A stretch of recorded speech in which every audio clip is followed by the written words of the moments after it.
அன்பு, நீங்க இந்த கருங்காலி மாலை ஆர்டர் பண்ணிருக்கீங்க இல்லீங்களா? இல்லையே. நீங்க யாரு? நான் உங்க அம்மா. உங்களோட நம்பர்ல இருந்து தான் ஆர்டர் பண்ணிருக்கா. அப்படி 15,000 ரூபாய் மேடம். மேடம் தெரியாம அமுக்கி விட்டா போல. இப்ப என்ன மேடம்? இது என்ன மூஞ்சில இருக்கிற பருவா மேடம் தெரியாம அழுத்தி விடுறதுக்கு? 15,000க்கு ஆர்டர் போடுறானா நீங்க விட்டுருவீங்களா?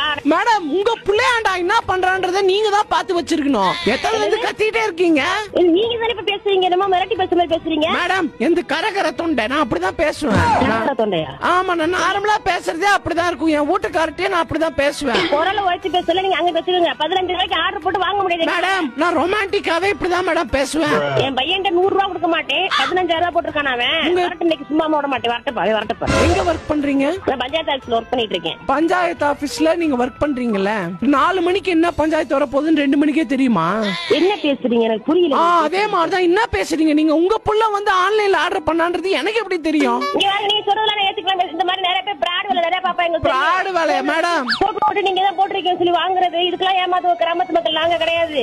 இந்த அம்மா ஏஜென்ட் நான் எல்லாம் கண்டுபிடிச்சு நிக்கிறாங்க என்ன பண்றாங்கன்னு சொல்லிட்டு. ஏஜென்சி மாதிரியா? வரட்டும் பையன் வரட்டும். உங்களுக்கு ½ அன் அவர்ல ப்ரூவ் பண்றேன். வரட்டும். நீங்க ப்ரூவ் பண்ணுங்க, நெஸ்கஃபே பண்ணுங்க, எனக்கு அதெல்லாம் தேவையில்ல. உங்களுக்கு 15,000 அசால்ட்டா தெரியுதா? 15,000 சம்பாதிக்க நீங்க மாசம் 2 மாசம் ஆகும் சம்பாதிக்கிறதுக்கு. மேடம், இப்ப வந்து எள்ளு வாய பூக்கலையே எரடுத்தும் பாக்கலையேன்னு உங்க பஞ்சப்பாட்டு பாடாதீங்க மேடம். எனக்கு ஒண்ணும் புரியல. நீங்க பேசுறது வித்தியாசமா பேசிட்டீங்களே. ஒண்ணும் புரியல. என்ன பேசுறீங்க நீங்க இப்ப? మేడం, నేనేంటి తెలుగులో మాట్లాడుతున్నానా? నీతో తమిళ్లోనే మాట్లాడుతున్నాను కదా, మీకు ఎందుకు అర్థమైతలేదు? போன முதல்ல லூஸ் மாதிரி பேசிட்டீங்க.